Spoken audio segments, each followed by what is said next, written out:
Can peace be achieved in a land where conflict has become a daily occurrence? This is a question that resonates deeply when we consider the current situation in Ukraine. The war in Ukraine has been a series of unfortunate events, each one escalating tensions and pushing the boundaries of international diplomacy.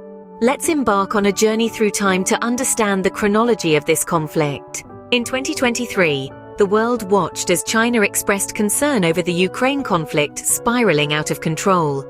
Around the same time, former British Prime Minister Boris Johnson advocated for providing military aid to Ukraine, including tanks, planes and artillery, in an effort to help Ukraine win the war against Russia and enhance Western security. However, the diplomatic tides turned when Russia conducted a test of an intercontinental ballistic missile, which, luckily, appears to have failed.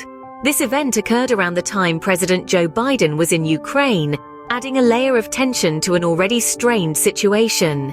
In a surprising turn of events, Russian President Vladimir Putin declared that Russia would suspend its participation in the New START nuclear arms reduction treaty with the US.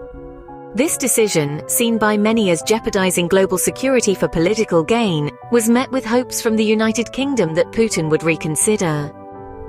Meanwhile, Ukrainian President Volodymyr Zelensky was counting on international support to end the war. While no official peace plan from China was in sight, the Asian giant expressed a willingness to work with other countries for a ceasefire and lasting peace in Ukraine. Despite all this, the war raged on. As battles were won and lost, a source close to President Zelensky stated that more Ukrainian victories on the battlefield were necessary for real peace talks, emphasizing the need for more military assistance to end the war.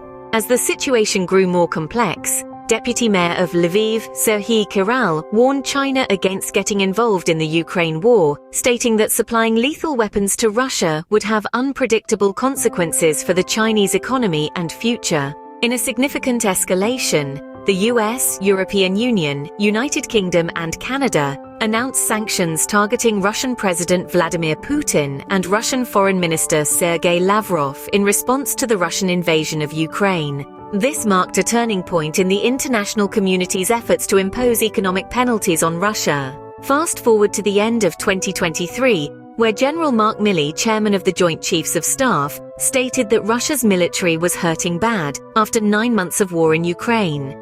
He suggested that if negotiations were to occur, they would be done from a position of strength for Ukraine. In summary, the war in Ukraine has seen a series of dramatic events, from the escalation of military conflict to the imposition of international sanctions and the testing of diplomatic relations. The situation remains fluid, with each day bringing new developments. And while peace may seem elusive, the world watches on, hoping that a resolution may be found in the near future.